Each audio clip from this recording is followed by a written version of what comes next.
And now, dear friends, we will talk about love. And guess who will do it? Our friend from overseas, Andre Matthias. All right, good morning, everyone.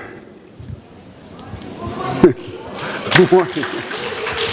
All right, today my hopefully 15-minute discussion will be on love. Love is everything, deconstructing the capacity of love. We often talk about, in positive psychotherapy, our two capacities, the capacity to love and the capacity to know. But actually, what does it mean when we talk about the capacity of love? Other than the primary capacities that underlie them, what does it really mean, and how was the capacity of love actually shaped? So this is what the discussion would be about. So, the discussion will include the following themes. What is love? Love in relating to others. What love is, a definition. And how our capacity of love is connected to our capacity to know, and how we treat each other. All right, so. What is love?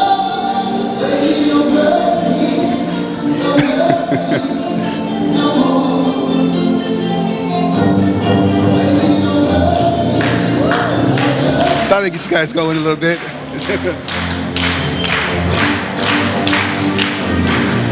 Okay. Just wanted to get you guys going a little bit. But that is the question, right? What is love? And so to talk about love, to get you guys thinking about love, I'm going to share with you a brilliant video that talks about the real power of what love is all about. Shere Khan is a Bengal tiger who's also around 12 years old. That's something to see, right? A bear and a tiger.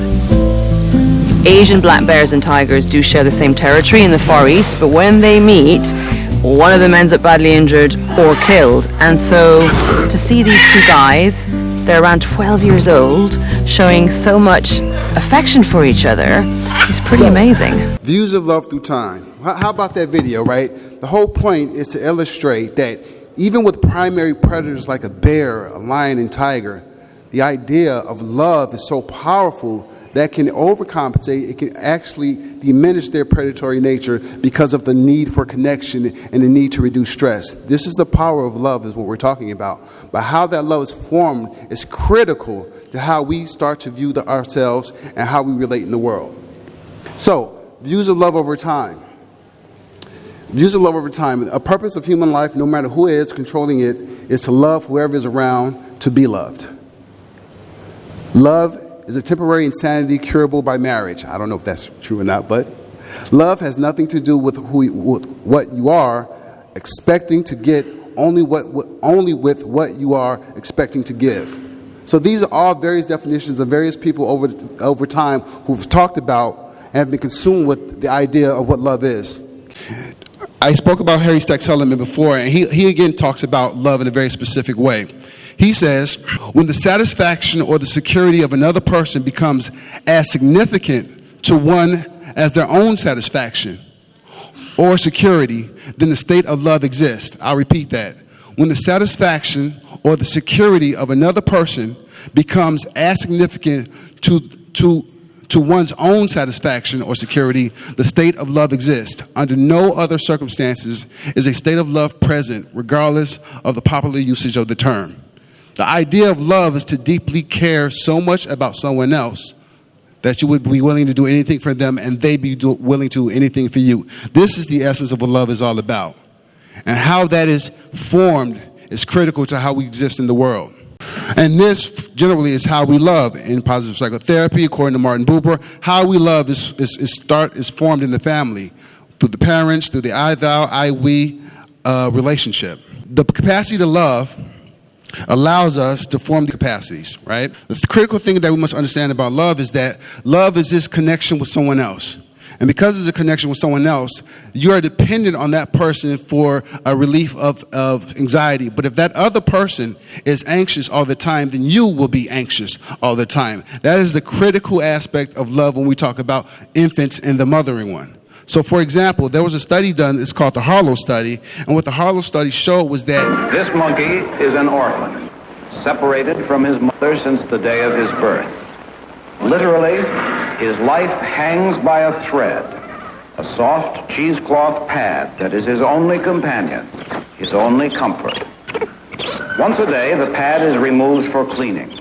This is the laboratory of psychologist Harry Harlow. Troubled, distressed.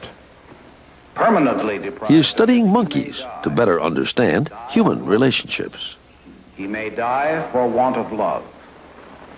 Harlow believes he can use science to study love. With a series of pioneering experiments, he explores territory where few scientists have ventured. Harlow said that there was such a thing as a science of love, for example, that love, the kind of intimacy that characterized relationships between mothers and infants, although in his case he studied monkeys, could be the object of science, that you literally could move love into a laboratory, put it under a microscope. Harlow is studying love because he believes it makes an indelible impact on a young life. The relationship between a mother and her child, what Harlow calls our earliest social environment, could hold the key to explaining behavior throughout life. Harlow designs a set of ingenious experiments. He raises a baby monkey, allowing it to choose between two surrogate mothers, a wire mother that feeds it, and a cloth mother that doesn't. A cloth mother that Harlow thinks might provide something else: comfort and love. Here's baby 106, weaned on a wire mother. He's going to the wire mother. But this infant quickly runs to the cloth mother, where he will stay for the next 18 hours cuddling.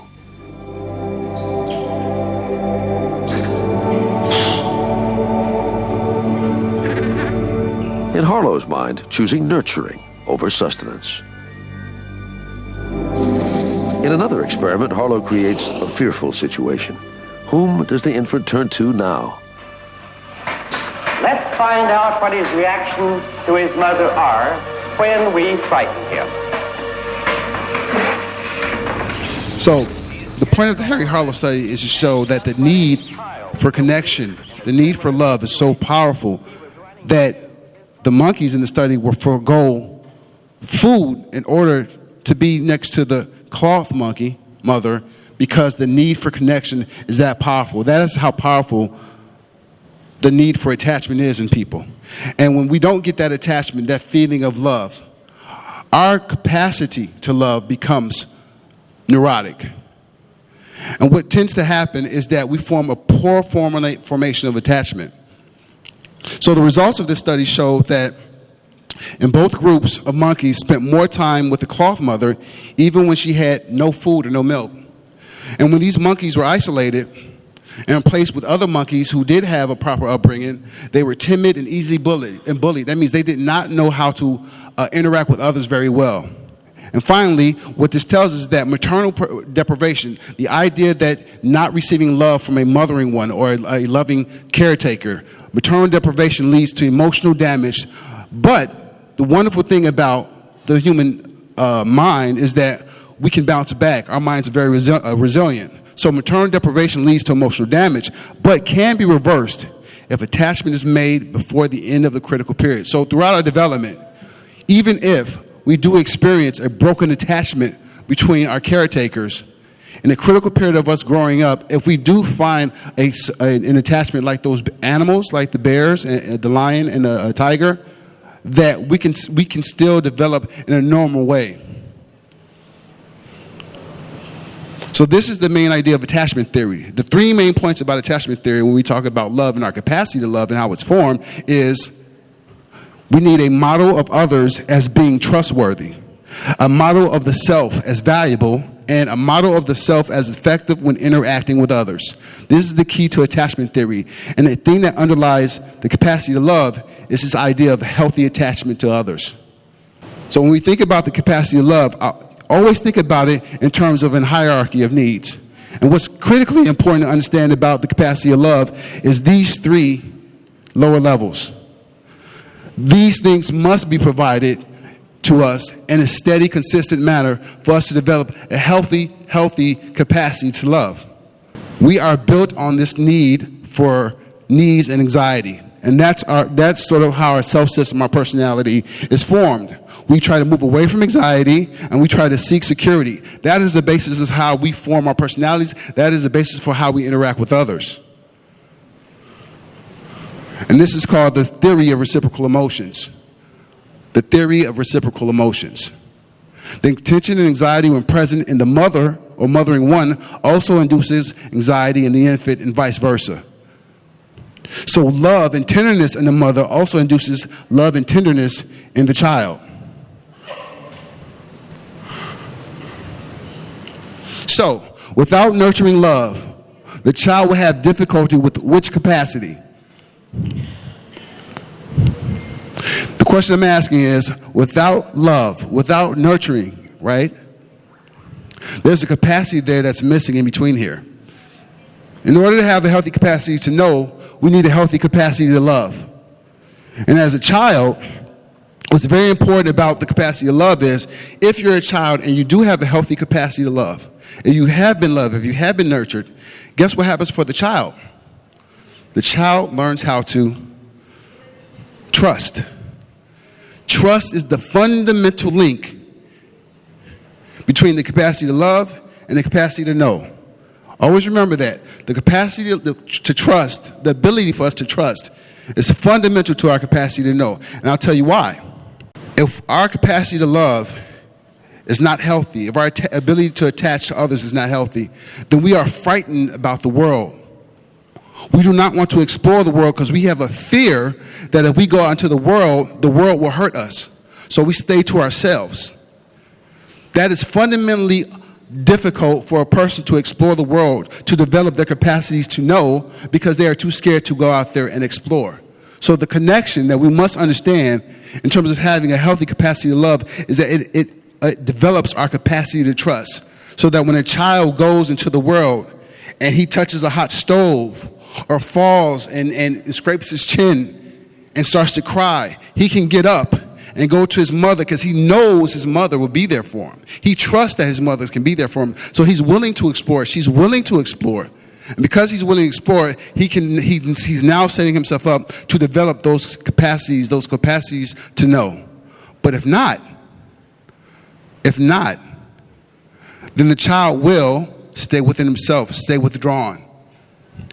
And his capacity to develop, and all those capacities that come with the capacity to know, would not develop properly, because I am too afraid to go out into the world and explore, because I do not trust the world. I'm fearful of the world. So that is the fundamental key between our capacity to love and our capacity to know, is our ability to trust, our capacity to trust. And I think that's it. Any questions?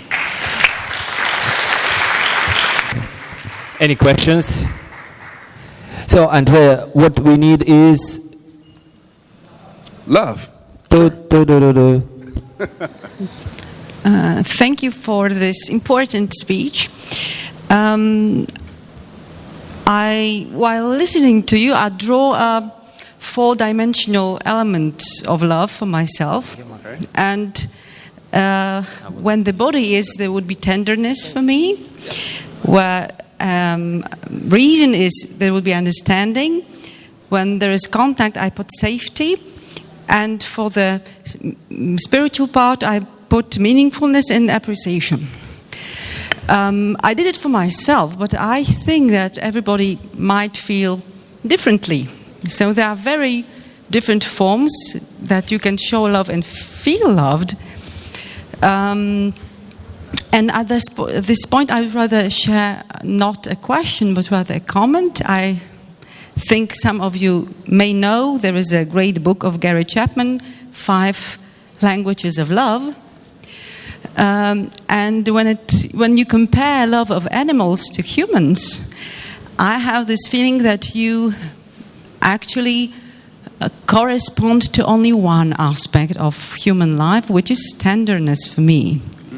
Are we not all animals as well? Yes, okay. In that part. So that's, I would say, do you think that human love is something more than that? No, I don't. I don't. I think we all, no matter what type of living being we all need each other. Animals, they run in packs, wolves, bears, tigers. They are together for a reason. They connect for a reason. It is when we are born into the world, whether you're a human, whether you're a dog, cat, bear, tiger, when you first come into the world, yes, you absolutely need someone else to take care of you. Otherwise, what will happen? You'll die. That is common among all of us. So by that definition, we live in an interpersonal world, and as we come into the world, by definition, we need a connection with someone else. And to move through life in a healthy way is dependent on how healthy the quality of our relationships are. Whether you're a human, whether you're a dog, whether you're a cat, whether you're any type of animal. You know, I was telling someone the other day that was really interesting. I saw a clip where bees were making honey, and one of the bees fell into the honey, and he was able to get out of the honey, but he was covered in honey, and so he couldn't move. And so all these bees jumped on him, and I was like, "Oh no! What are all those bees doing on that bee with all the honey on them?" And then you watch for about 10, 15 minutes, and they're just like, it looks like the bees are hitting this bee that's filled with honey. But then next thing you know, after 20 minutes, the bee that had all this honey on them, they took it all off of him. They came together, and they took all the honey off of him, and the next thing you know, the bee starts to fly away and starts to work again. That is what we talk about in terms of connection, in terms of love, in terms of caring. So it doesn't matter if we're human, we're living organisms, and human organisms require connection.